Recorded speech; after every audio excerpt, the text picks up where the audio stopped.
session 6 on gender and social norms.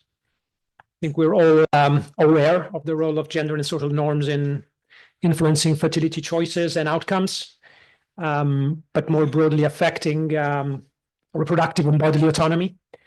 And it was clear from previous sessions that this is really a cross-cutting issue that cuts across everything that we discussed so far, from education to employment and housing, so on and so forth.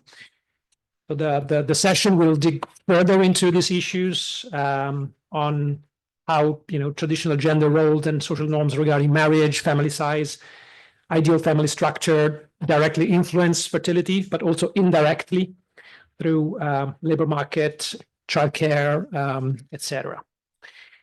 And we have excellent lineup of speakers. We have Professor Stuart Gietel-Basten from University of Hong Kong, Mrs. Jean Mackenzie from BBC News Seoul correspondent.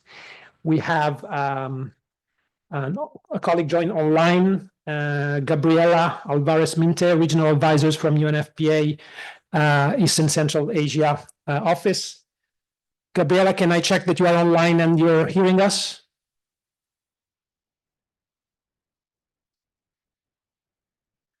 Yeah, okay, good.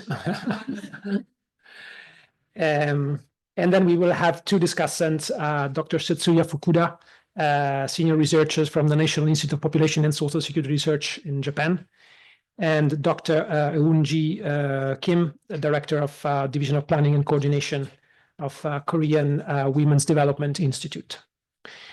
So without further ado, let me maybe invite Stuart to start. We have format is the same as the previous sessions, short presentations, followed by reaction from the discussants, and then opening the floor. Over to you, Stuart. Okay, well, thank you very much for the invitation to be able to present today.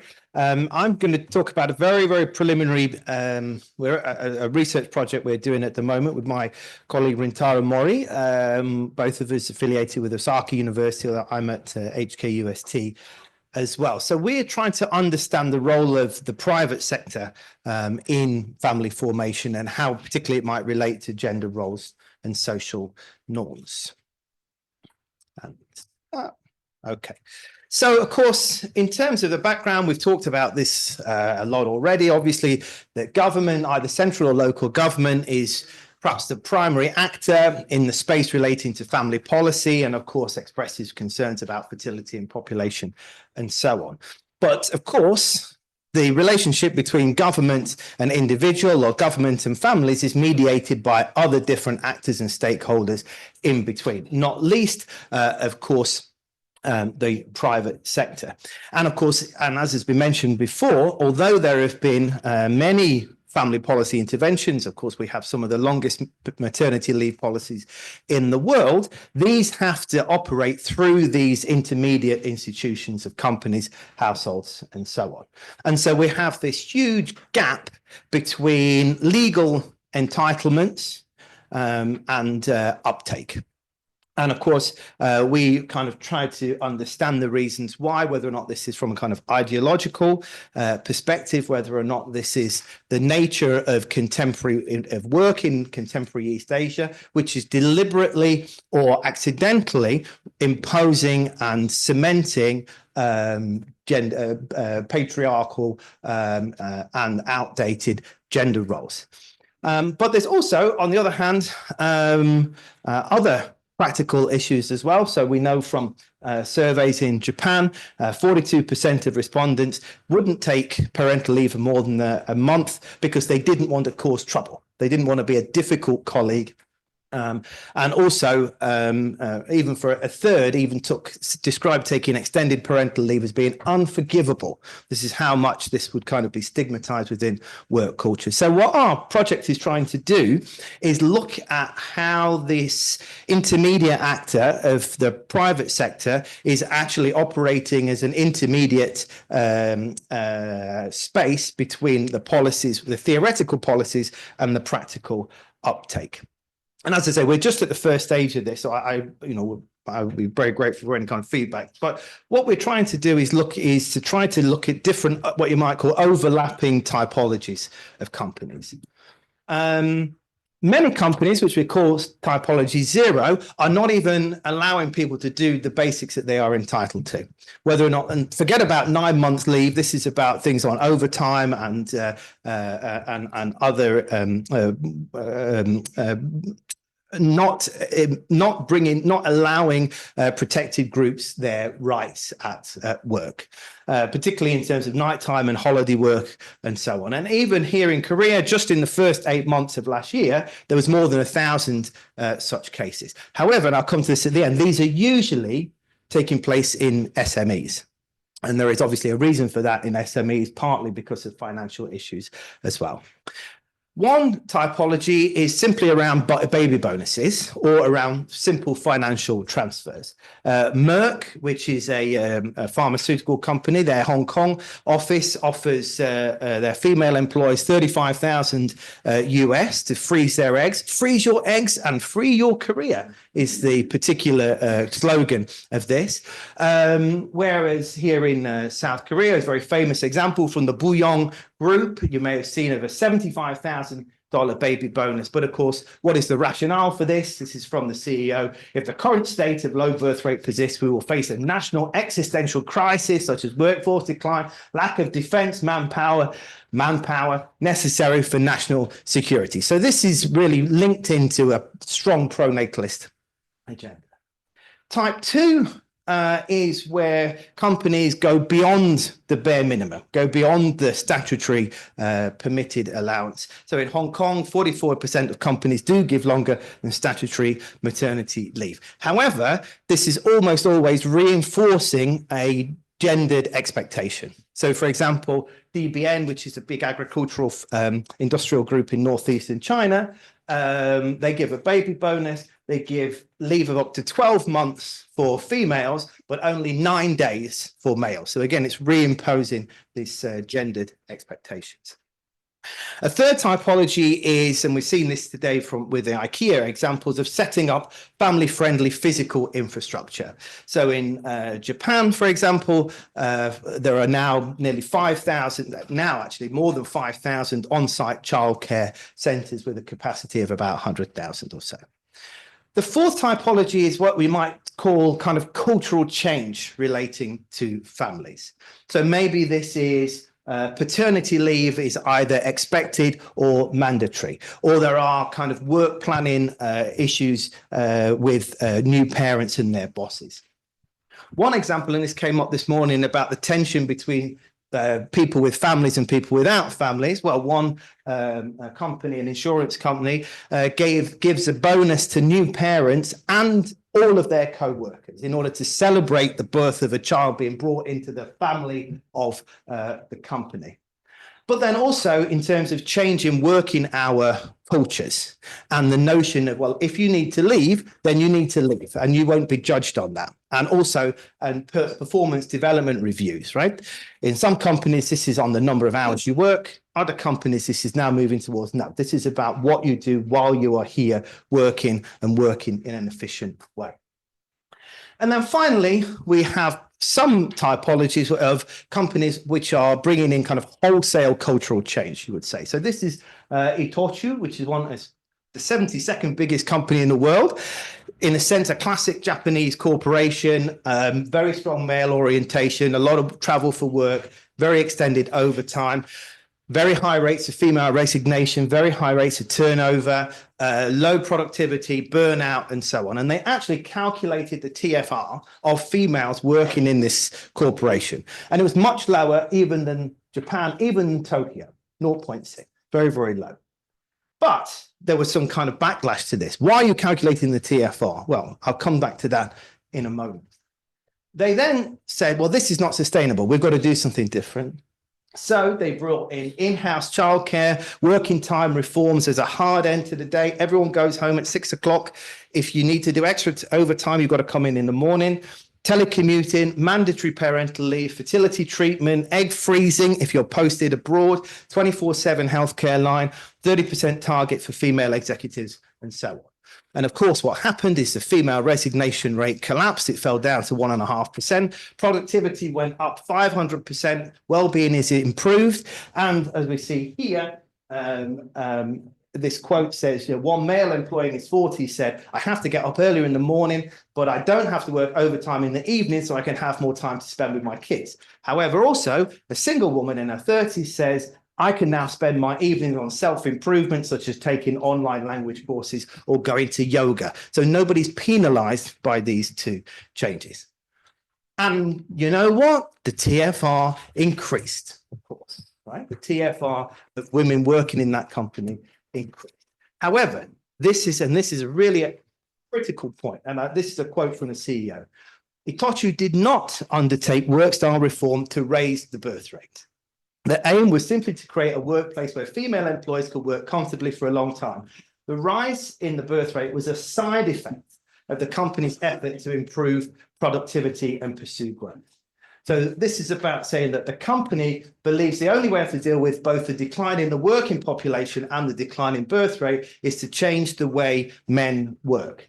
In addition to the previous approach of reducing overtime, promoting female participation, it's important to eliminate gender role consciousness. So therefore, my takeaways would be, firstly, the workplace, I think, is a neglected area to explore the interaction of policy uptake, how different companies have to interact, particularly around SMEs, and need to explore why companies are bringing in these kind of policies and what is their outcome measurement. I think governments, UNFPA and other stakeholders must work more closely with industry to bring them on board. But I think this whole issue raises a broader point about a low fertility society. What are we trying to achieve by these kind of interventions? How do we measure success? Is it just about TFR, which seems to be the obsession among some, or is it about productivity, well-being, happiness, and so on? So in that sense, I would suggest that these companies, these organizations are microcosms of society as a whole, that we have to move from understanding why they are not working, even why they exist, towards moving towards a society which is better for all. Okay, thank you very much.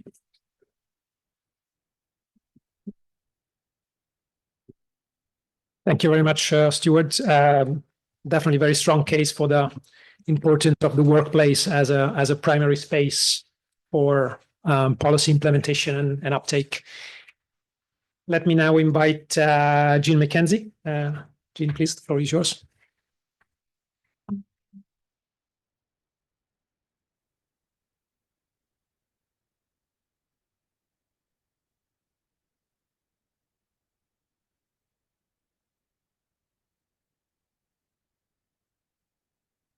Hello. So yes, I'm the BBC Seoul correspondent based here, and I cover South Korea. And so I'm going to give you a snapshot of how the issue of low fertility is playing out in South Korea through some of the reporting that I've done. And being here in Seoul today, the low birth rate capital of the world, I'm sure you've heard lots about this from the Korean perspective, but if you haven't had the stats drummed into you already, well, South Korea's birth rate is now 0.72, and well, we don't know. Oh, we do know. Well, and anyway, the birth rate in Seoul is 0.55. Which actually, if you think that half the population live in or around Seoul, so you really do have a situation now where pretty much almost every other woman here in this city is not having children. Anyway, so I set out last year to try and answer this question, which has stumped policymakers and politicians here for decades, which is why are South Korean women not having babies? So I traveled around the country meeting women, some who had children, but many who did not want to have children, to try and understand. And the result was my article here, which ended up being read by more than 2 million people and had quite an impact here in Korea. So what did I find out? Well, first of all, I'm just going to play you a very, very short introduction clip of a film we made with 3 of the women we met, because I think even this is very illuminating.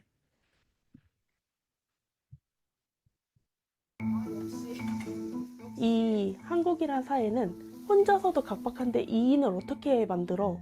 학원에서 날 키웠다. 플래그. 제가 이 현실을 몰랐다면 나왔을 텐데 교육계에 있다 보니까 얼만큼 투자해야지 얼만큼 나오는지 알잖아요. 100점인데? 100점인데? 약자가 될 수 없는 밖에 없는 길을 왜 굳이 가겠어요?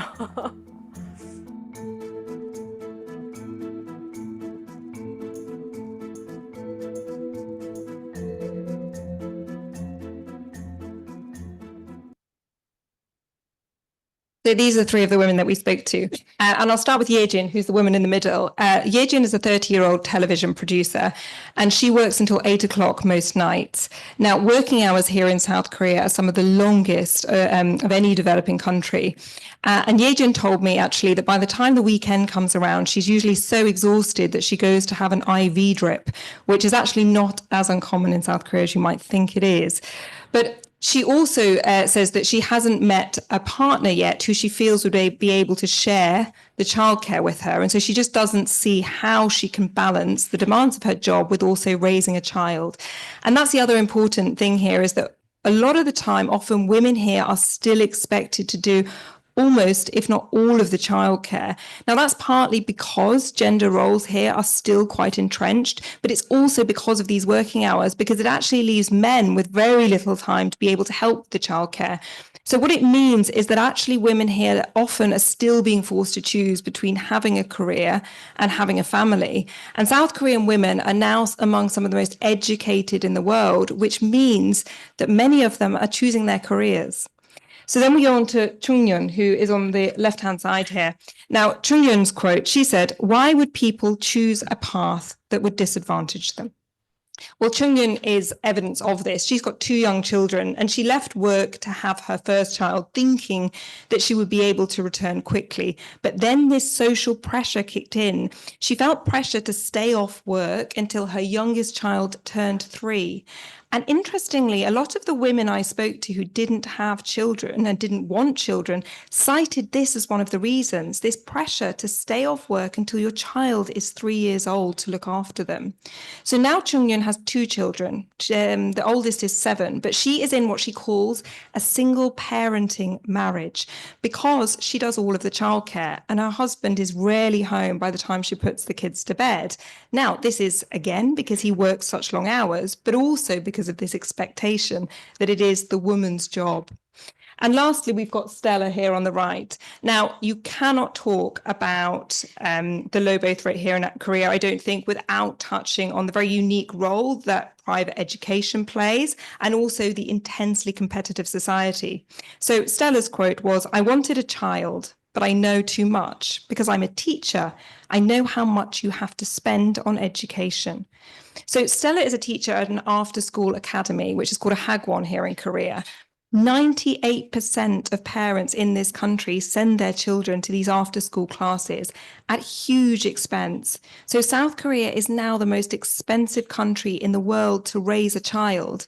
But because everybody sends their children to these after-school classes, to opt out is seen as setting your child up to fail. And that is just an inconceivable notion here in South Korea, which is so hugely competitive.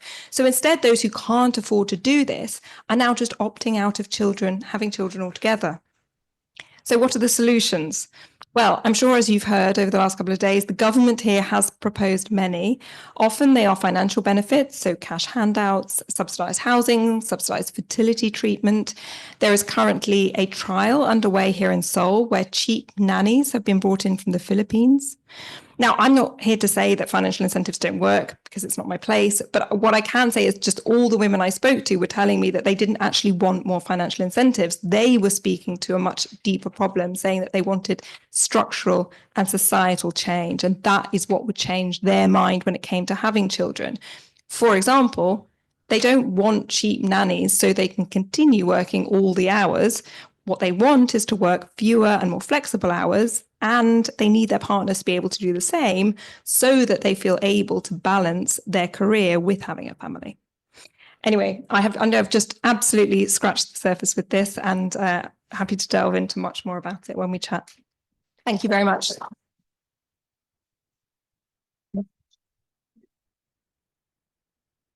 Thank you, Jean, for the very vivid account directly from those who are most affected by the things that we've been discussing in this past couple of days. Let me turn to Gabriela. Gabriela, please, over to you. Yeah. Thank you. Just a question. Will you share or will I, do you need me to share my slides? Good question. Will you share the presentation from here, or should she share screen? I think they will share it from here. Okay, super. It's coming up. Great. Yes, this is my presentation. Thank you so much, and apologies for losing a couple of seconds in that question. So I'm really happy to be here, although virtually, and I'm really feeling FOMO, fear of missing out, because I haven't been part of the discussion, and I think that it would be a very interesting one. And luckily, my presentation also is sort of seamlessly linked to the previous presentation. So what I want to address is looking a little bit deeper into gender and social norms and why we should care and how do we understand gender and social norm within this discussion around fertility, aspiration, and realization of people. So I know that we think social norms are important and we speak about social norm in a very general way, but we need to unpack what they mean and which social norm and how to change the social norm and be a little bit more specific about how we think about these things. Next slide, please. So, no, the previous one, sorry. Yes, so the next one. So let me a little bit go deeper into how do gender norms relate to or affect people's fertility, aspiration, and realizations. And for that, I want to go back a little bit and trying to think about what actually are social norms. So social norms are social and cultural understanding of what is right and normal. And why is this really relevant? Why do I want to put it in the forefront? Because social norms are many times undiscussed and criticized. They're taken as part of this is how life is. And it's a relational concept. It relates to the beliefs and perception of what we should do and not do, what other people think we should do and what we think other people think we should do. And it's relational. It's a social concept because it relates to our assumptions of other people's expectations of our own behavior. So the previous discussion on, you should be home until your child is X amount of years, that is a social norm because it relates to aspirations. Now let's think about how social norms are different from gender norms because they're part of the same set of social phenomena, but they're slightly distinct. And this is what I want to address because this relates to fertility aspirations in a very interesting way. So gender norms are part of the social norm structure, but they're the informal rules of how we're expected to behave based on how we identify and dictate our gender. So they're rules of behavior of men and women, femininities and masculinities. Next one, please. So which are the norms that are relevant for our discussion? And this is not the only ones. It's socialized is a very complex thing. So we know there are many more gender norms that are affecting the way that we behave. And let me just go back a little bit because what I'm talking about is the individual behaviors and the individual drivers of behavior. Stuart talked about the institutional behavior. So this is more about the individual drivers of our own behaviors. So the scholarship, and specifically the feminist scholarship, has talked about, and this is a very old concept, about the gender norms and the gender roles around production and reproduction, meaning what happens with the reproduction of the individuals within the family and the reproduction of the economies within the labor force and other spaces. So if we think about fertility, what are we talking about really is taking care of babies and having babies. So it relates to it's sort of in the middle of the reproductive and reproductive sphere. And it relates to how families are conformed, how gender roles happens within families.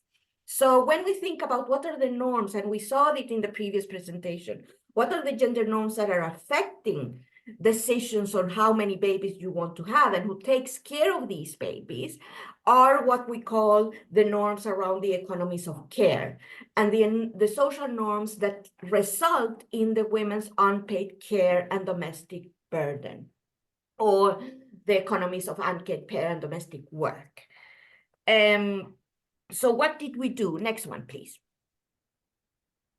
So, and this is where my presentation differs a little bit with the previous one, because I want to talk about what UNFPA works not in the terms of motherhood and the social norms around motherhood, but more the gender and social norms around fatherhood, and how we can see how that interaction between fatherhood and unpaid and domestic care leads to, you know, the decision of how many babies and who takes care of your babies in the family. And it's not only babies, huh? The unpaid economy of care is also about taking care of the family overall. But that's another discussion. So what we did, and this was not so intentional as it looks here in this presentation, but I just took this example because it is an interesting example. So UNFPA has been doing what we call the Fathers Club. And these are trainings or, you know, peer-to-peer education models for fathers, where we discuss with the fathers the issues of, you know, their anxieties around fatherhood, but also their emotional connections to children, even how to take care of children. In some cases, how do you dress the hair of your young daughters? I don't know how the word in English, it's escaped me. But a discussion around fatherhood and what it means to be fathers, in using, it's not our only model, it's using an Equimundo model around Fathers Clubs. So these Fathers Clubs, we set up in Armenia, Azerbaijan, Belarus, Georgia, and Moldova. We work with 4,000 fathers in these countries since 2022. What I want to discuss you is not the model itself. It's that at some point we said, okay, how are these clubs really affecting gender and social norms in the beneficiaries we work with? Are we changing the attitudes, minds, and behaviors of these men? So we did a post-intervention study.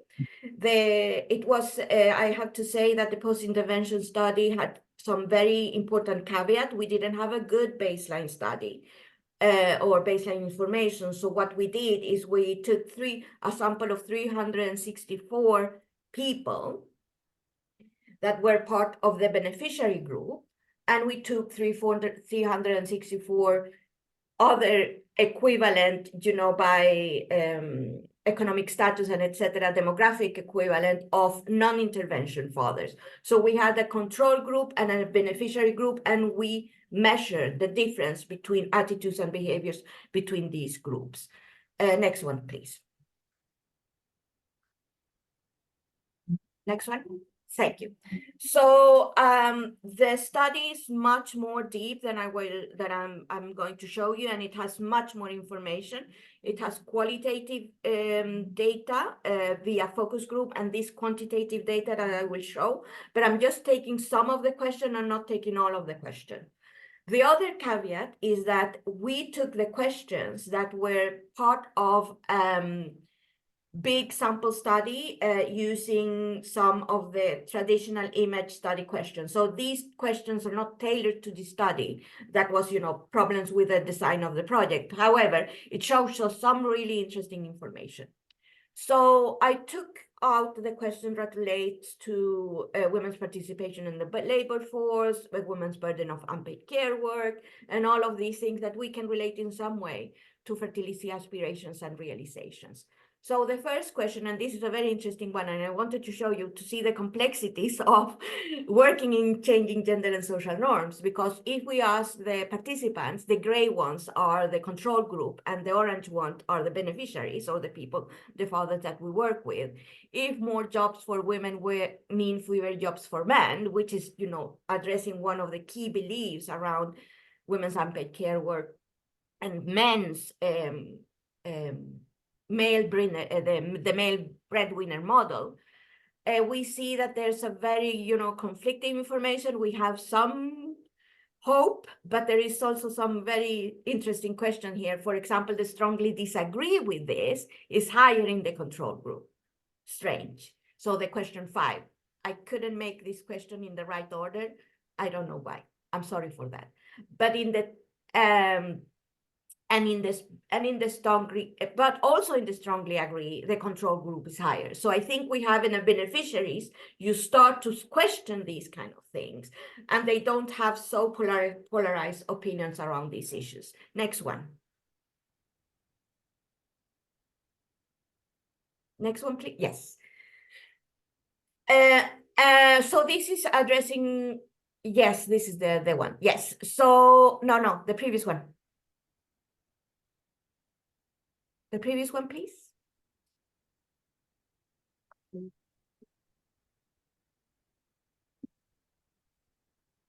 Yeah. Okay. No, this is the last one. I want the one that says, in your view, who is responsible for providing for the family? Mainly women, mainly men, or both are equally responsible? This is the slide that should be in the screen right now. Can you just move? No, the previous one. Oh, no, the previous, this one, exactly. Okay. Yeah. No, not this one. Okay, I'm so sorry. So the slide that I want to show you, maybe I just don't lose time trying to get to the right slide. It's a question that is, in your view, who's responsible for providing for the family? Mainly women, mainly men, or both are equally responsible? And in this, it's the previous one. In this slides, what we have is that actually we have a big difference between the beneficiary group and the control group. So the beneficiaries in a 65% believe that both are equally responsible, which is, trending to more egalitarian vision around the distribution of unpaid care work in the home. And in the last question, that is, women are mainly responsible, you have a 38% of the control group that said that they agree that women are responsible, and just 26% of the responders in the beneficiary group that address that. So you see some changes in the attitudes and beliefs of the fathers that we work with. Okay, can you put the one that says equality between women and men can be beneficial for the economic development of my country? It's exactly that one. So the first 2 slides shows you a proxy for understanding gender norms of the beneficiaries. Now I want to link it to the broader beliefs around gender equality and how we can see some contradiction and interesting results there. So if we ask people, control group and beneficiary, if equality between women and men, it's good, they overall say that it is good. So you see then the bottom line there. So 70% of the beneficiaries, the father that we work with, said, fine, yes, this is perfect, I really believe in this, and 59% of the control group. So we see that hopefully we had some impact in the beneficiaries that we work with, but also that it's sort of a general opinion that people are willing to stay. These kind of surveys, you need to take them with a pinch of salt, but it's there. Next one, and now it's the last one. However, when you go into the nitty-gritty of what gender norms means for society, we have this really interesting question that says, a good wife never questions her husband's male partner's opinion and decisions, even if she disagrees with it. This is at the core of gender inequalities and power imbalances between women and men in the household.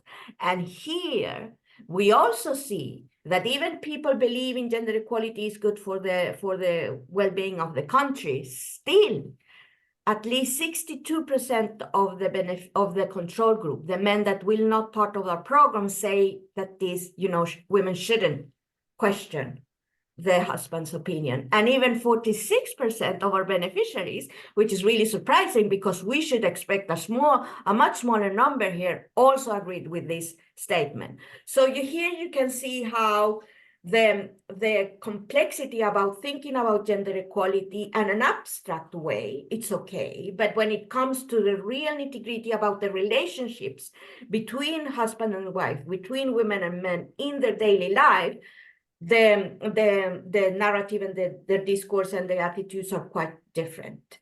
So with that, I leave it to that. I'm really sorry about the confusion about the slides, and I'm really eager to hear the discussion. Thank you very much.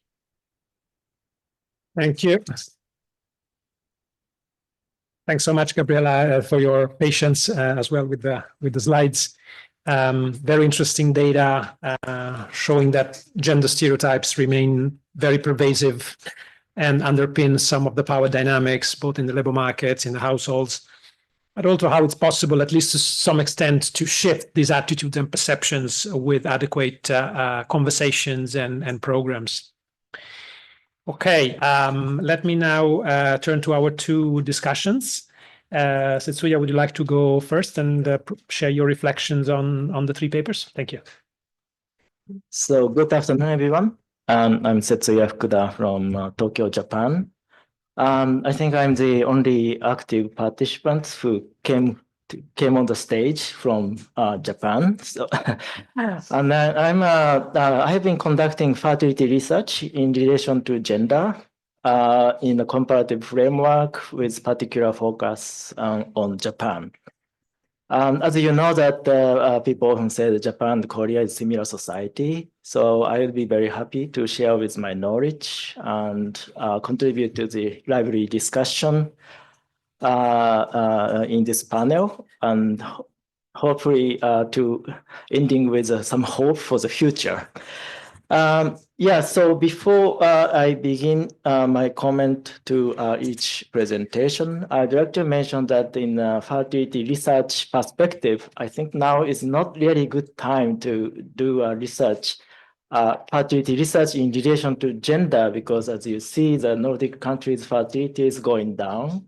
And then the growing issue of uncertainty is increasing, like Russian-Ukrainian war or global warming issues and so forth. So those all kind of uncertainty in the future kind of obscure the relationship, let's say kind of, so to say, pure relationship between gender issue and fertility.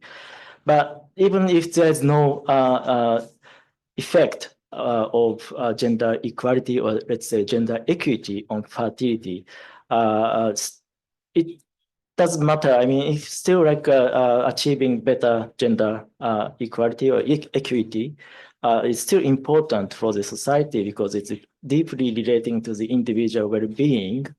And also societies like Japan, South Korea, where women and both men and women have a high education, high share of those young adults are receiving highly educated. I think it's waste of talent if the gender norms are so traditional that women cannot really make use of their talent. So having said that, I'd like to comment three presentations each. So thank you very much for the fascinating presentations. So I'd like to first start commenting on Stuart. So thanks for bringing some nice examples from Japan. I was kind of feeling pressure that I have to explain everything about Japan by myself, but you certainly made my job easier. So I think the role of private company, the sector, is very important because it's actually integrated in the social security systems in Japan and probably in South Korea too.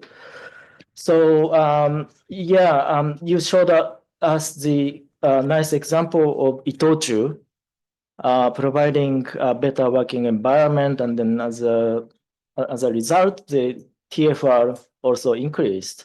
I think that's the way how we should aim for the better, gender equitable society.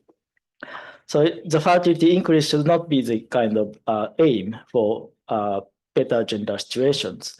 It's a kind of a byproduct result.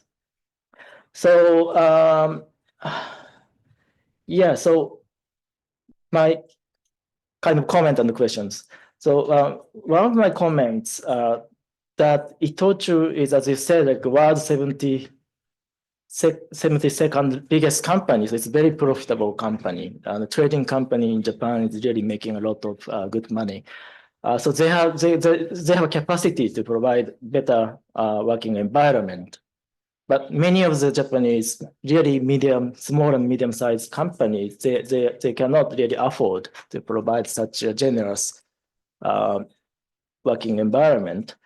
So, but in fact, like majority of people working for those small and medium-sized companies, that's the problem. The big company can do whatever they want because they have a capacity, and the people working for those big companies can benefit from it.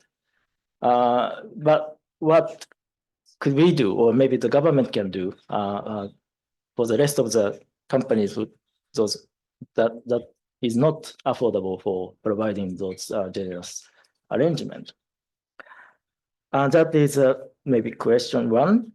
And then the second question is, I was a bit wondering about the TFR from the one company employees, like how reliable they are in a demographer's perspective, and then it's period measure. So of course, maybe it's only like many employees, it's possible that many employees are having just one child and do not go on to the second or third child. So I'd like to know a little bit more about this fertility, let's say, measurement of the reality, what is actually going on in terms of having baby in even generous company like Itochu. Yeah, because it's very likely that their workload is anyway very hard. So they might want to have one child, but may not want to proceed to the second or third. That is possible. And then, yeah, so those are the questions to Stuart.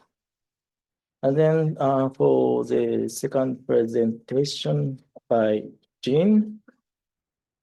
So yeah, so you kind of introduced us three typical Korean women situations to us, and then somehow with different degrees, but some quite similar to Japanese situation as well. So the first women are struggling with finding understandable partner because of the lack of time and also the lack of the pool of understandable men.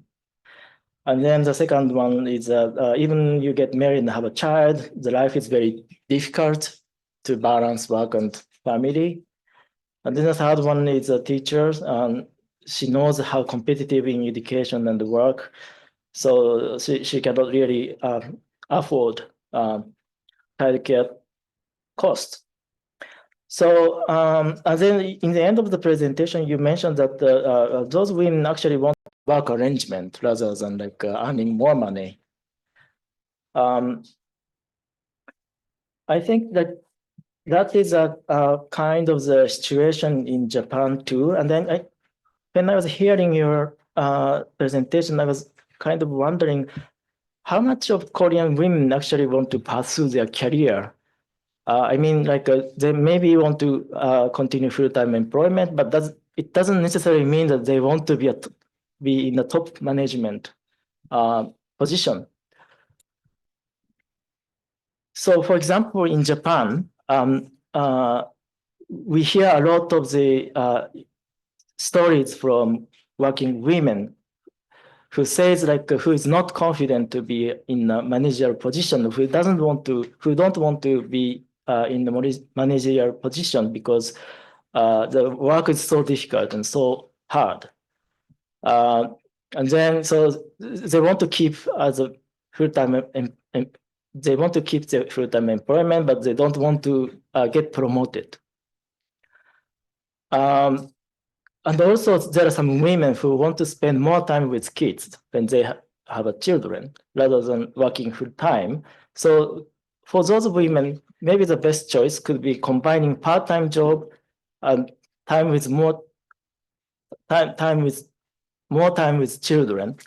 And then that is a kind of the case. Some of the Western countries like the Netherlands or the Australia, where the minimum wage is quite high, and then the work arrangement is very flexible, so that you can choose to be a full-time employment, full-time earner or part-time earner by yourself.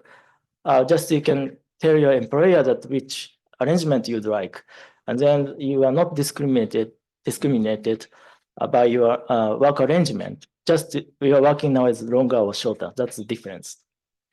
So if that kind of arrangement is particularly if the boundary between full-time employment and part-time employment is much lower than current situation, and then even if you choose to be a part-time employment, you are not so much disadvantaged. That could be one solution for countries like Japan or Korea. Of course, this is this should be some discussions. So yeah, but this is kind of one perspective. So I just wondered if do you think it's the case for South Korea? Like women want to balance with work and life by reducing working hours, because working hours anyway too long in South Korea. So to the third presentation, yeah, it was really fascinating program that Fathers Club. In Japan, I think in decade ago, we also have a similar project called Ikumen project. Ikumen is like a men who do childcare. So what we did was providing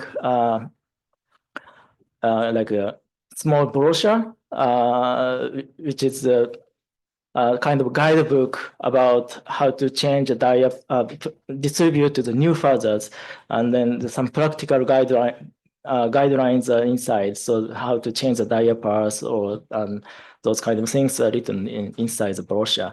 And then the government conducted a huge campaign saying that fathers who don't do childcare cannot be called fathers. And then there's a big poster putting everywhere. So your Fathers Club kind of reminded me of that Ikumen project in Japan. And I was quite surprised that even those grown up new fathers, by receiving this kind of workshop or lecture, they can show the difference in attitude and behaviors. But to kind of interpret your result right, I want to ask you some methodological question. So that is, do you have a percentage of these answers before the intervention? Because yeah, the graph you have shown is all after the intervention. So we don't really know how much the attitude has changed. These differences could be maybe from the beginning. And you cannot really assess the impact of the program with this graph. So that is my first question. And then the second one is rather comment. But you mentioned that in the last graph, showing a good wife never questions her husband's or male partner's opinion and decision, even if she disagrees with him. And then the percentage is quite high, and you mentioned about it. And even those fathers who took the program, their percentage is still 46%. So in my view, it's still quite high. And then what is kind of interesting to me was also in the first question, in your view, who is responsible for providing for the family? Mainly women, mainly men, or both are equally responsible? And then here, like you have a quite high percentage of fathers who say both are equally responsible. So those fathers are generally expecting their wives to contribute to the household economically, but but they don't consider their wife to be a good wife if those wives doesn't really follow what husband says. So this is kind of a contradictory situation in those target countries. So can you tell us something about the situation in these countries? So that is my question. Thank you. Thank you. Thank you very much. Over to you, Dr. Kim. Thank you. 네, 한국어로 진행하도록 하겠습니다. Please use your translator, please. 네, 한국여성정책연구원의 김은지입니다. 제가 저출산 관련된 정책을 굉장히 좀 오래 연구를 했었는데 오늘 이 자리에 와서 아까 그 만들어주신 영상 그리고 이제 소수점 한국의 출산율에 대해서 소수점으로 이렇게 말씀하시는 상황을 보고 굉장히 좀 이런 국제사회에서 한국 사례는 무엇일까? 뭐 제가 한국을 사는 워킹맘으로서 여러 가지 생각을 하게 되었고요.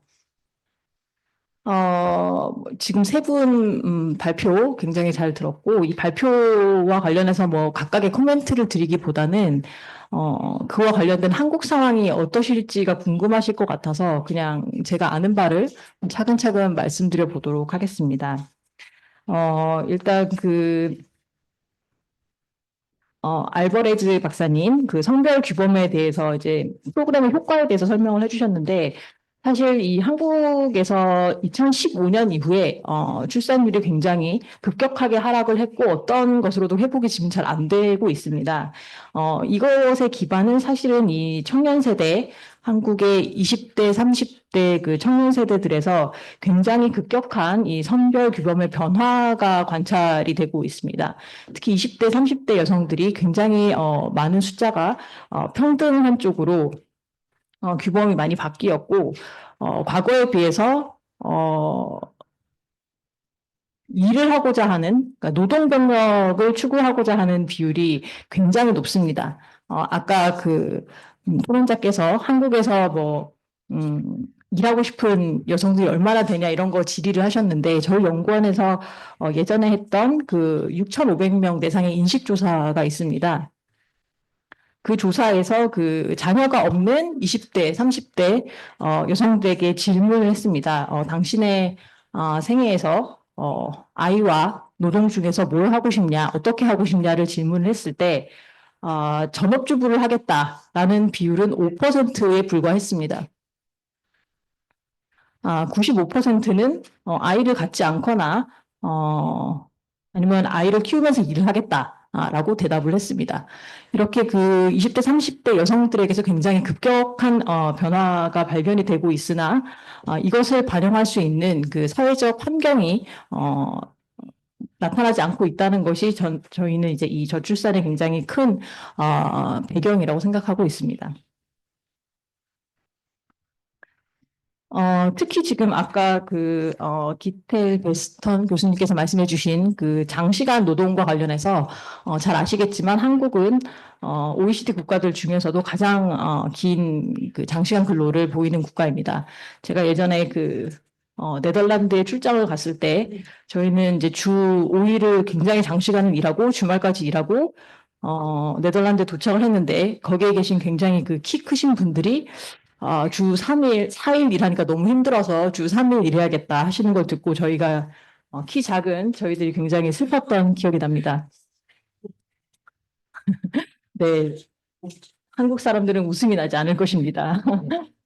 네, 저희 굉장히 장시간 일하고 있고 사실은 남성들도 예전처럼 그렇게 경직된 성별 규범을 보이고 있지 않습니다. 맞벌이가 당연하다. 청년 남성들도 여성들도 일해야 된다. 이런 쪽으로 훨씬 동의도가 높게 저희 조사에서 나타나고 있음에도 노동시간이 굉장히 길기 때문에 실질적으로는 집에 와서 육아나 뭐 이런 곳에 참여할 수가 없습니다. 지금 굉장히 노동시간이 길고 또 노동 환경이 굉장히 경직적이기 때문에 유연하게 뭐 시간과 장소에서 선택을 할 수가 없는 것이 지금 한국의 상황입니다.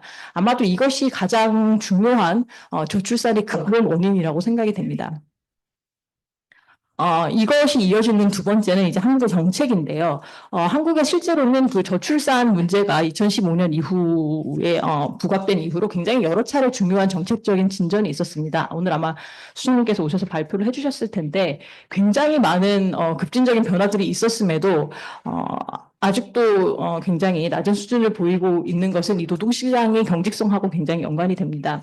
사실 육아휴직 제도를 아마 오늘 누가 발표를 해주셨을 텐데 육아휴직 제도가 굉장히 급격하게 확장이 되었으나 실제로는 이 육아휴직 제도가 일부 뭐 공기업 그다음에 대기업에서 주로 활용이 되고 또 남성들의 경우에는 1차 소득자 주로 1차 소득자이기 때문에 활용하기가 굉장히 어렵습니다.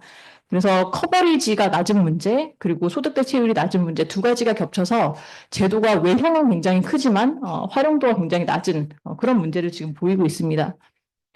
특히나 지금 한국의 제도가 굉장히 경직적이기 때문에 육아기 근로시간 단축이라고 하는 파트타임으로 육아휴직 제도를 사용하는 제도가 한국에서는 굉장히 사용이 안 되고 있습니다. 그 이유는 임금만 줄어들고 일이 줄어들지 않기 때문입니다. 그래서 저도 사용을 안 하고 있는데 이 타이밍에서 약간 웃어주셔야 되는데 뇌기 있네요. 네. 네. 굉장히 경직적이기 때문에 육아휴직을 사용하기가 굉장히 어렵습니다. 육아휴직을 사용하고 1년 동안 그냥 일을 안 하는 형태로 되기 때문에 이 이후에 커리어를 이어가는 것도 굉장히 어려워서 특히나 남성들은 더욱더 사용하기가 어려운 환경이고요. 그리고 이제 그 서비스에 대해서 보육 서비스는 사실은 그 뭐 국제 비교 통계들을 보시면 굉장히 놀라실 겁니다. 한국은 영유세 그 보육이 커버하는 비율은 뭐 거의 전 세계 탑을 보일 정도로 굉장히 높은 상황입니다. 그렇지만 한국의 그 보육 서비스는 오후 4시 이후에는 굉장히 조금밖에 남지 않고 퀄리티의 문제가 충분히 부모들이 만족할 정도로 충분히 제공되고 있지 않습니다. 오후 4시 이후가 되면 이제 저 같은 그 풀타임 엄마의 애들 몇 명만 이렇게 있게 되는 이제 그런 문제가 있어서 아직 좀 그 질 부분에서 미취학 아동 보육에 대한 부분은 좀 보완될 부분이 있고요. 그보다 더 심각한 것은 이제 학교 시간이 굉장히 짧기 때문에 아이가 학교로 가고 나면은 갑자기 1시에 애가 돌아옵니다. 그러면 이 풀타임을 일해야 되는 엄마들이 사실은 그 1시에 거기 가서 줄 서 있어야 되거든요. 그래서 이런 문제를 지금 그 개선하기 위해서 한국에서는 학교 돌봄을 확장하는 굉장히 좀 중요한 정책 개선을 하고 있는 중입니다. 아직까지 뭐 완전히 안착됐다고 볼 수는 없고요. 이런 학교 돌봄과 그 초등기 아동 돌봄에 대해서 정책적 확장이 필요한 상황입니다. 현금 지원에 대해서도 말씀을 해주셨는데 사실 현금 지원은 사실 가장 쉬운 정책적 수단이기도 합니다. 사실은 뭐 대책회의를 여러 번 해서 제일 먼저 할 수 있는 게 뭐냐 얘기할 때 그냥 돈 뿌리자 이런 얘기 제일 먼저 하는데 뭐 그럼에도 불구하고 한국에서는 사실은 현금 지원은 아동수당이 2018년에 처음 들어왔거든요. 그래서 현금 지원도 그렇게 뭐 넉넉하게 제공되었던 것은 아니고요. 그럼에도 불구하고 2018년 이후에 굉장히 급격하게 현금 지원 제도가 확장이 되었습니다. 최근에는 뭐 부모급여라고 해서 0세, 1세 부모들에게 좀 굉장히 좀 큰 금액을 지급하는 그런 제도들도 이제 도입이 되었는데, 이 현금급여 확대가 지금 너무 저출산 얘기만 하다 보니 이제 미취학 연령기에만 집중되어 있어서 학령기에는 거의 수당이 없는 형태로 지원되고 있는 이제 그런 문제들이 좀 있습니다. 그래서 지금 뭐 요약을 하자면은 지금 한국의 경우에는 청년 세대들이 굉장히 급격한 젠더 기본 변화를 겪고 있는데 이러한 그 변화에 이제 사회가 대응을 하지 못하고 있다. 그래서 오늘 지금 발표 주신 세 분의 발표가 굉장히 이런 부분에 대해서 국제적인 어떤 공유를 할 수 있는 그런 좀 지원을 해주신 것 같아서 감사드리고요. 오늘 이런 회의가 앞으로도 좋은 정책을 발전시키는 데 많은 도움이 될 것으로 생각합니다. 네, 감사합니다.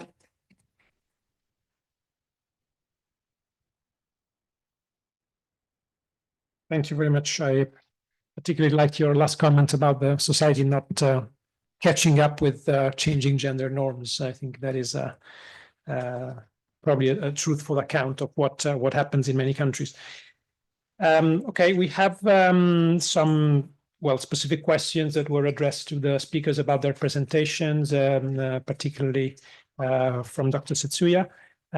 So maybe you want to respond to that first, and then please feel free to react to anything you've heard from Dr. Kim as well. Over to you, Stuart. Okay, well, thanks very much, Alessio. Yeah, I'll just respond to some of these issues just very quickly. I mean, I think, yeah, Hitochu is an outlier, right? Hitochu is an outlier. There's no doubt about that. But it does show what can be done if you put your mind to it, right? If you actually want to make this radical change. And I think it's worth citing these examples to show that so many other big corporations who can do it, who are capable and have got the money to do it, are not willing to, or they'll just give it lip service, but not actually be able to put in the proper work of cultural change. And we see that, and I think in Korea, and I think it's extremely unfair that companies want to have it both ways. They don't want to change, they don't want to adapt, but they want more babies, they want more producers, they want more consumers in the future. And it's completely, it's a paradox. It's not possible, right? There has to be give and take from both sides. I think on this issue of SMEs, particularly, I think, and also for self-employed, for kind of people in very kind of flexible, fragile employment, micro enterprises, this is very, very difficult. But again, you know, if you actually go back in history, this is how the roots of insurance systems in the welfare state started, right? It was about risk pooling, about insurance systems, about government intervention. So it's not impossible, right? It's not impossible, but it would just have to be operated, I think, in a different way. But again, it's about how we frame this. If we are saying, well, look, this is an imposition from the government and it's going to cost you money for some abstract goal of saving the pension system or for a population not to drop below a certain level. Of course, if you're an SME, you're like, well, that's so far removed from my world. I'm not interested. I don't care about whether the population is going to be 22 million or 25 million in 50 years' time. I care about my deliveries going out the door in the next few weeks, right? I care about, am I going to be able to keep my company afloat in 5 or 10 years' time? So that's why we have to change the narrative. Forget about fertility in that sense. We're talking about in the future, whether in Korea, whether they like it or not, the labor market is going to get tighter in the future. It's the same in Japan, the same across the region. What does that mean? That means that the cost of recruitment and retention and the cost of resignation goes up, up, up, up, up. So what we need to do is looking at ways to actually say, actually, you know, if people are such a precious resource, we can't afford to let them go. We can't afford to let them resign. That was the 20th century way. That was the modernist way, where we've got so many people, we've got people everywhere coming out of our ears, population growth. It was wonderful for business. The 21st century is not like that. And we need, I think, to change the narrative around that.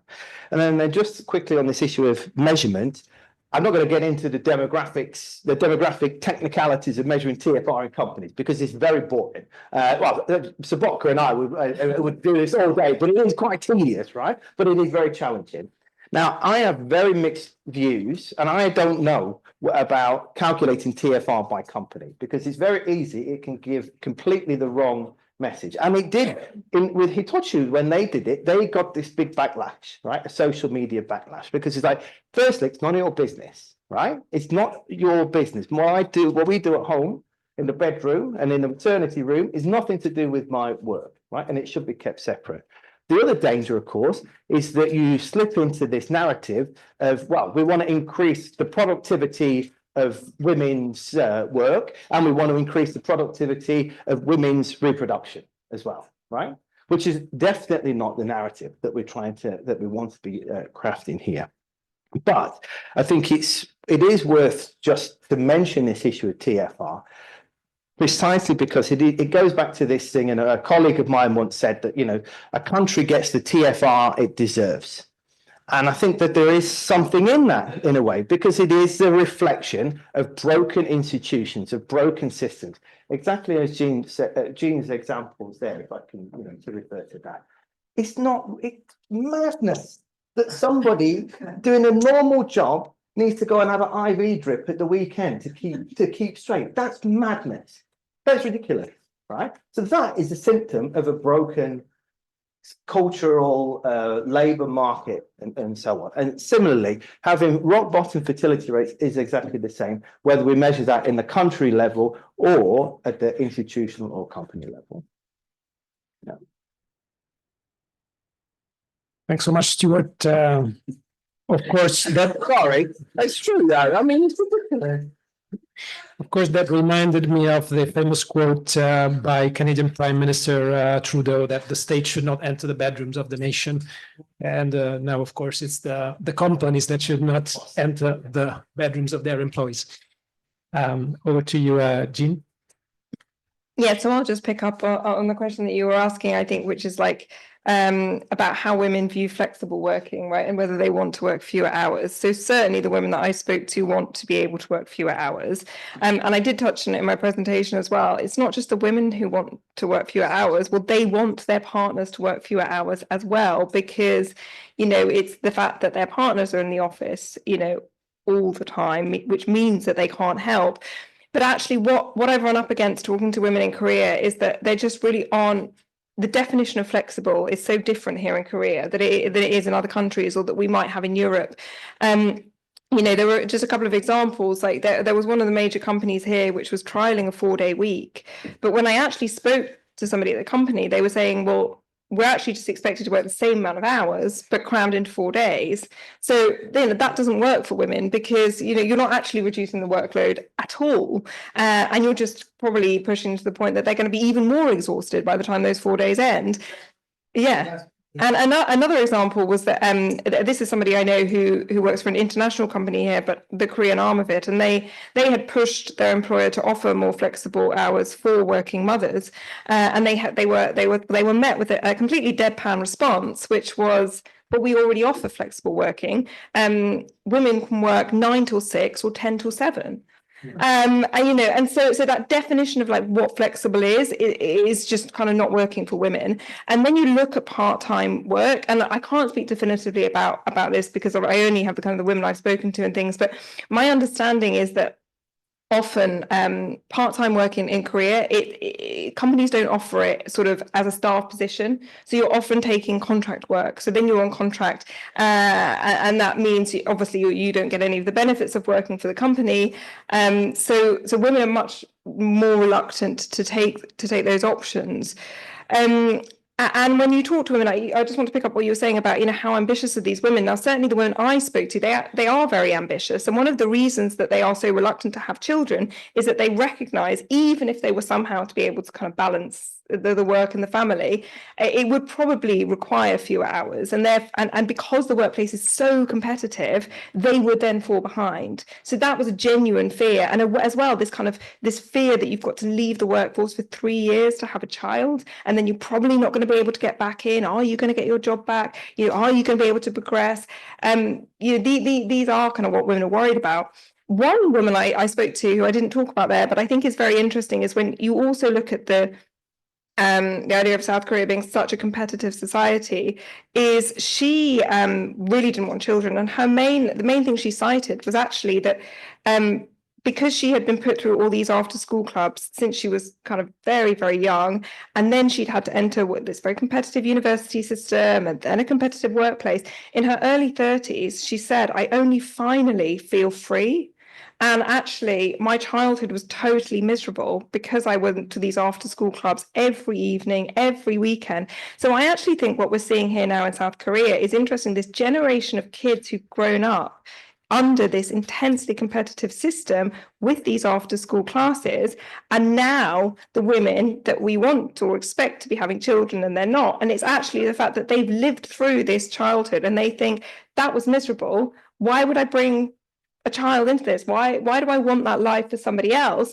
This woman said to me, I just don't think that South Korea is a place where children can be happy. I wasn't happy, and I don't want to inflict that misery on someone else. I mean, I know that's pretty bleak and it's pretty stark, but this is what these women have lived, and they don't see the need to now put children through this. Thanks so much. Bleak indeed.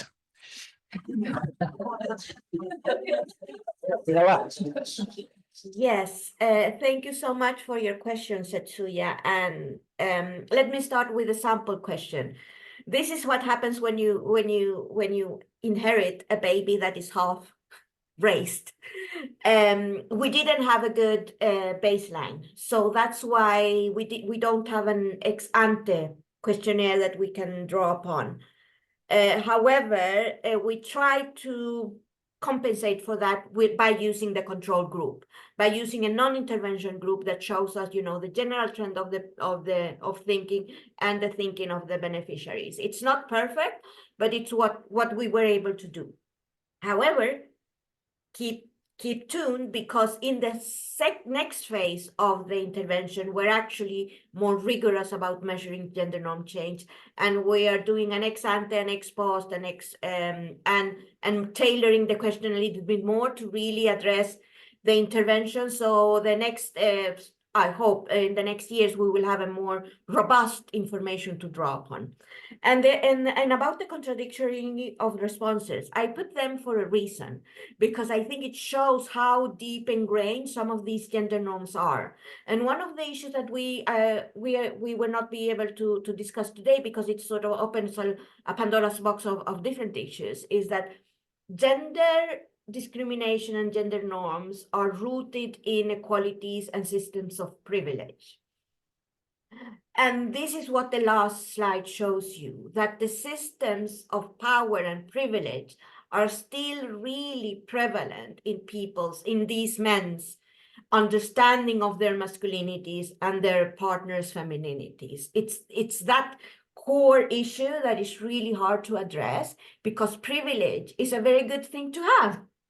And it's really hard to rescind from that privilege and that control and that power, even if they're in the relationship that you have with your partners. So, and I think this shows you how we need to address these things in a very different, sort of in a very holistic and very comprehensive way, that addresses not only the practicalities of who cares about the children, but also who decides, who has the power, who has the privilege, and who's discriminated against in these scenarios. Thank you. Thank you very much. Let me open the floor for a first round of questions. Okay, one at the back there, please, then Thomas. Thank you very much. Anna Kurowska from University of Warsaw. I have a comment, but it might turn into a question, really. So the comment is the following. So we talked a lot, you talked a lot. It was a great panel. I really liked it. About the role of different social norms, gender norms for the policies to really work, right? So we can have parental leave for fathers, we can have non-transferable leave for fathers. Like, for example, in Korea and Japan, we have non-transferable leave for fathers. And so you already mentioned, Stuart, I think I remember from your presentation, that the many workers, they just say they cannot take it. This would be unforgivable, yeah, right? And it's not only that it would be very difficult to take it because the employer will look bad at you, but also you don't want to do it for your colleagues. Yeah, you don't want to do it. This is exactly what came out from the interviews that we had in Japan among fathers this year. Exactly. So this was super clear. It was the role of the workplace was important everywhere, even in Sweden for some fathers. Nevertheless, the situation in Japan was much more difficult than in other countries.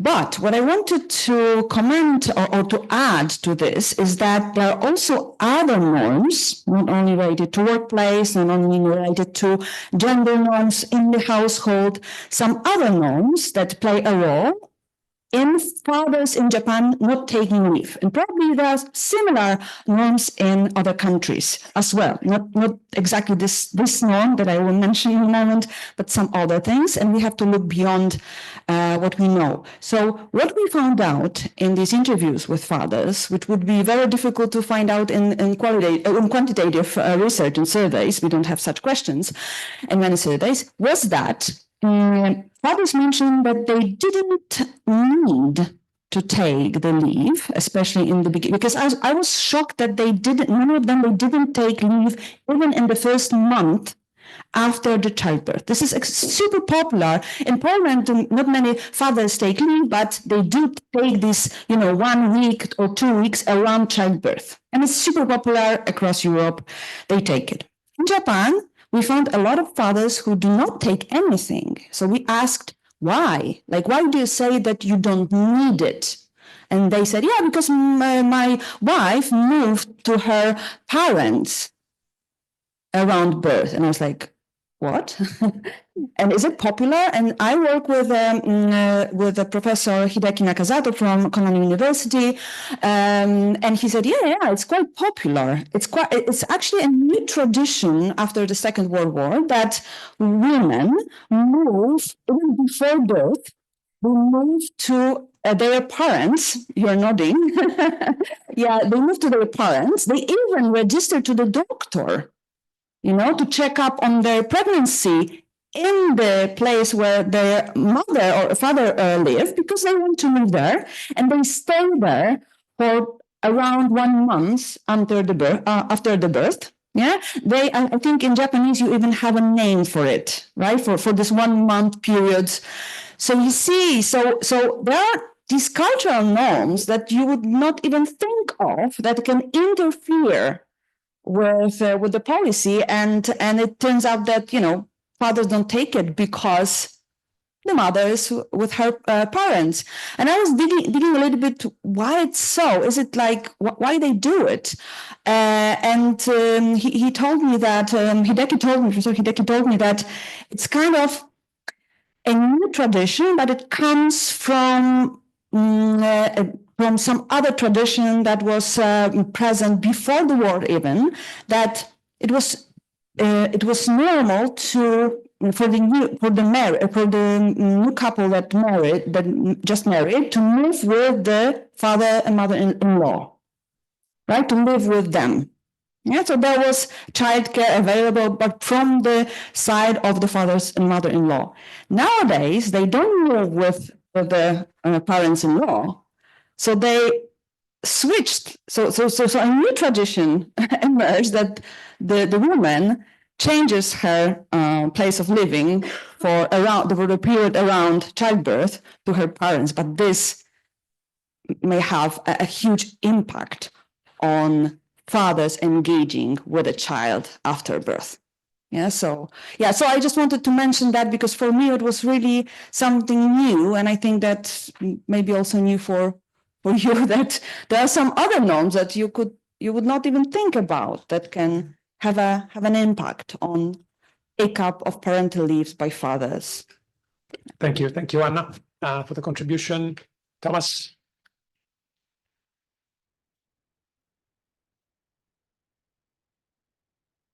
Yes, Thomas Vodka. This was really a fascinating discussion. Thank you very much.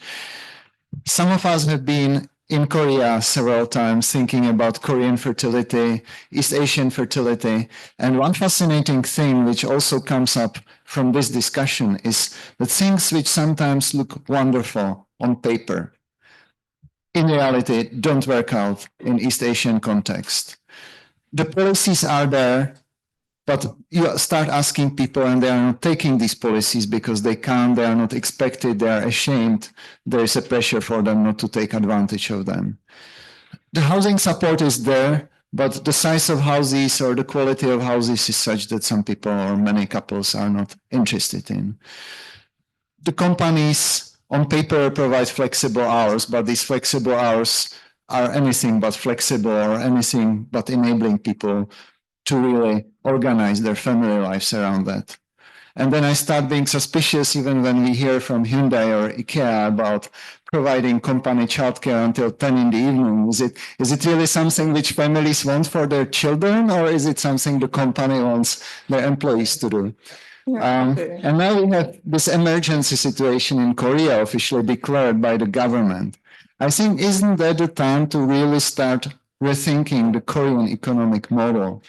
Talk about, because the companies and just try to redesign the system that it becomes much more friendly towards people's lives, families, but also the free time of non-parents, just to enjoy a little bit more the life and well-being. And I'm thinking also of Korean women. Why do they stick with these education norms? It seems to me that when they have kids, it seems to me that everyone wants to have Ferrari, even when they can't afford it, when they just need to go with Hyundai or Kia. And it's just impossible to organize things. I mean, isn't it the time also for Korean women and parents to say no to the cram schools, especially for the generation which was growing up unhappily with the system?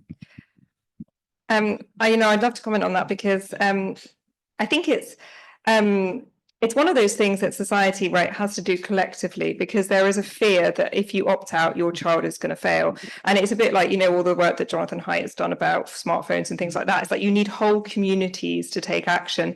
And I spoke to a woman, this is actually it was a diplomat, South Korean diplomat posted abroad, and she and her partner had taken the decision not to put their child into this education system. They wanted something different for their child. And I spoke to her really at length about this. And the last time I spoke to her, their child was turning 12. And she said that her and her husband had sat up for hours and hours and hours. They had been so proud of this kind of different path they were forging. And they thought, well, are we going to continue with this, or are we going to put him into the schools and put him into the cram schools? And even though they had done everything up until that point, until he was 12 years old, and they desperately wanted a different path for him, they both came to the conclusion that they could not live with themselves if they felt they hadn't given their child the best opportunity in life. That if he did fall behind and he was disadvantaged and he wasn't able to get into the best universities, how could they look at themselves in the mirror? And so they were making the very difficult decision to kind of give up on this path. And it just made me realize if even people like them who've tried so hard to buck the trend are getting to a point where they're thinking we can't continue with this, then who is going to opt out? I think there's a couple of if it's all right, a couple of sort of policies again, which I think that just aren't quite working for women here in South Korea. And I think we do have a situation here where the government genuinely thinks that it's doing all these things that are helpful, but it's not actually really listening to the women and what they need. One of the kind of social norms we see really impact the fertility rate, I think, in Korea is the fact that pretty much all births occur within marriage. There still is this belief that, you have to be married to have a child. So only 2% of births in 2022 occurred outside marriage here. It has gone up. Last year, I think it was 4.7. So that the society is changing. People are beginning to realize that they don't need to be married to have a child. But then if you look at some of the government policies, so the government really subsidizes IVF for women, but you have to be married to have IVF in this country. So it's locking women back into that societal norm that is kind of restricting women from having it. A woman who is married in this country even needs her husband's consent to freeze her eggs. So the government, this is another example, the government thinks that they are helping women, but actually they are constraining them. And so I think that's absolutely sort of what's playing out here. I also, actually, if you look, so this government came into office on this platform that it said that it was going to abolish the country's gender equality ministry. And it has since being in office decided that it's going to launch this new ministry, the low birth rate ministry. And I just find it absolutely absurd that it thinks that these two things are disconnected, that it can get rid of a gender equality ministry, but start a low birth rate ministry, as if you can just entangle these two things, and give up on equality for women, when actually all the women I spoke to are saying, if we were equal and if we felt able to compete in a level playing field, then we might feel like we could go and have children. But given that we are so disadvantaged and the gender pay gap is so huge and we are constantly being passed over for promotions and jobs to men, we have to try extra hard. How on earth can we opt out of the workforce? Thank you. Stuart wanted to react, and then maybe I'll give an opportunity to Dr. Kim as well.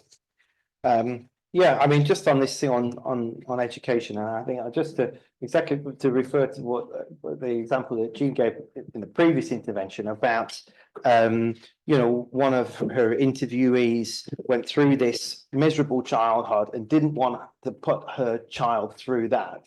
But then, of course, it's not just putting your child through that, it's that you're the protagonist of this, right? You're the one who's going to have to go through the whole system again. You've got to go through it once as the child and then again as the parent, right? With this, and I think that although we talk about the financial burden of education and hagwons in Korea, I think the biggest is the psychological burden, right? And then, of course, you've got this expectation of being the perfect worker and the perfect mother at the same time. You've got to do both, and there's no compromise on that, or it feels as though there's no compromise, and it's fixed in this very kind of normative model. And I think that this is, impossible. And of course, the system is rigged.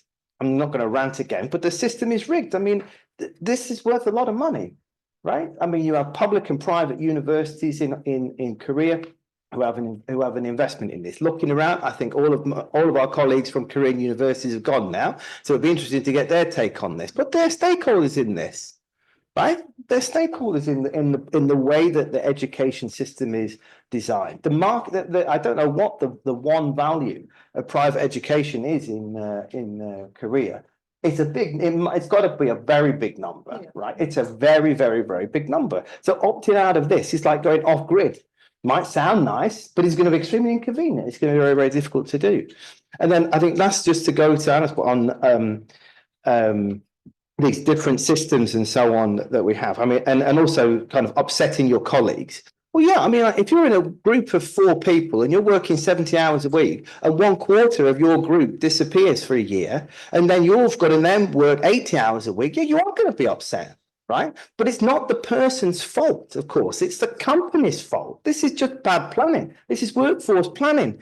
This is not complicated, right? So that's where there needs to be this kind of attitudinal shift. And I think just to take your last point on, if you want to live with your parents, if you want to move to your parents, and if that's what you want to do, then that's fine. The government should support you in that. If you want to if you're a woman and you want to take sole responsibility for child rearing, you want to stay at home, you want to quit your job, that's what you want to do. I don't necessarily, that's not, we collectively might, in this room here, might, cut a little bit about that, but that's a choice. It's a choice. So it says here, rights and choices for all, right? So if that's your choice, then in that case, then you think things like mandatory paternity leave, is that automatically a good thing, right? So I think what we need to do is, and let's go back to Thomas, what he was talking before about flexibility, is that we just set up systems which enable people to live the choices that they actually want, that they are flexible enough to enable people to meet their aspirations in work, in family, in education, in health, in well-being, and whatever it is. I don't think it's that complicated, but we could try. Thank you, Stuart. I think we're pretty much reached the time, so let me just give an opportunity to the other panelists to give final reactions and takeaways. Dr. Kim, would you like to provide us any final comments? 네, 여기 한국어 하는 저한테 답변 기회 주셔서 감사드리고요. 지금 오늘 질문이 저는 굉장히 약간 뼈를 맞을 것 같이 아팠고, 왜 한국은 그렇게 사느냐라고 말씀을 하셔서 좀 약간 좀 눈물이 날 뻔했는데, 그 저출산이 해결이 되려면 2가지 조건이 있어야 된다고들 합니다. 첫 번째는 성평등이고, 2번째는 복지국가입니다. 한국에서 여성들이 그렇게 많은 자녀 교육에 인생을 투자하는 이유는 노동시장 불평등이 굉장히 크기 때문에 자녀들이 그 밑으로 떨어지지 않기를 바라는 마음 때문입니다. 그래서 평등한 노동시장과 복지국가 체계가 구축이 되어야 이 저출산의 문제를 넘어설 수 있는 토대가 생긴다고 생각합니다. 네, 그 부분에 대해서 오늘 여러분이 지적해 주시고 독자적 공감대로 지지를 해주셔서 감사드립니다. 네, 고맙습니다. Thank you very much. Gabriela, would you like to provide us with any further comments? Yes, just one very, very quick final comment that I spoke about the unpaid care economy and the economies of care. And one of the things, one school of thought of the feminist economists that I think is really relevant for this discussion is that countries are free riding in women's unpaid care work. This is work that contributes to the economy. So it's not a marginal part of countries' economies. Caring for people is building into the reproduction of society. So it's contributing economically to societies, but it's not viewed as an economic contribution. And I think this is also part of the discussion that we need to analyze when we say, women need to choose. They have this double burden, what we call double or triple burden. And this burden is actually contributing to the well-being of their societies. It's not only the paid work that does that, it's also the unpaid work and the care work and the caring for their own families. Everybody needs care at all points of their lives. Thank you. Thank you for pointing that out. Very much affected by gender norms as well. Dr. Setsuya, any final takeaways? Yes, so thank you very much for the opportunity for the final comments. So I think it's very important to understand why the Japan and South Korea, the society is so competitive. I mean, South Korea, maybe the degree of the competition is much more than Japan. But anyway, we also have some quite severe competition for the higher good education and also competitive nature at work. And one of the reasons why, especially for the competitiveness at workplace, is coming from the employment system in both countries. So like when company recruit employees, they mostly recruit new graduates from the universities or some from the high school or so. But the point is they hire young employees without any skills eventually. They just pick new graduates from maybe from good university for the better companies, and then they train those new employees at work. And the point is that in the same cohort, everybody has the same chance for the promotion. And then the job description in Japan, at least in Japan, not sure about South Korea, is not so strictly clearly defined. So it's very broadly defined. And then the evaluation for your performance is not only fulfilling the job tasks, but also the company is seeing your loyalty and motivation for committing. So in that situation, the employees has to really show the 100% commitment to the work. And then that is really affecting your rate of promotions. So that's the way how we work at work. And then in this situation, of course, if you take a leave for half a year or 1 year, then the company sees that your motivation to work or loyalty could be lower than other employees, so that your chance of promotion get lower. So everybody afraid of it. So that's the reason why people work long and also don't take up parental leave so frequently. So I think this way of working, we have to kind of change and understand and change in the future to have a better gender situations. And I'd like to say something positive about the future. So gender situation in Japan, South Korea is not something unchangeable. Although it's slowly, it's changing. And as Stuart mentioned, we have, especially in Japan, facing to the strong pressure of population decline and workforce shrinkage. That would certainly change the company's attitude toward employees. They have to keep good employees to provide better working environment. So that kind of pressure is equally kind of working in Japanese society, and that is a strong force to change the society. And the another thing is that technological development that can change how people work in market labor, and that could also change how people would conduct unpaid work. So part of the technology could automate unpaid work tasks as well. So that maybe in the future, the housework would not be so much problem for gender issues. That could be possible in the far future. So we should think that gender situation is not something unchangeable, but it will change in the future. Particularly demographic pressure is working in a positive way, in my view. Thank you. Thanks so much for this final words, reminding us that competitiveness is not about competition. I think that's very important, and for the positive outlook to the future. We're out of time, so let me close this session and give a big round of applause to the speakers.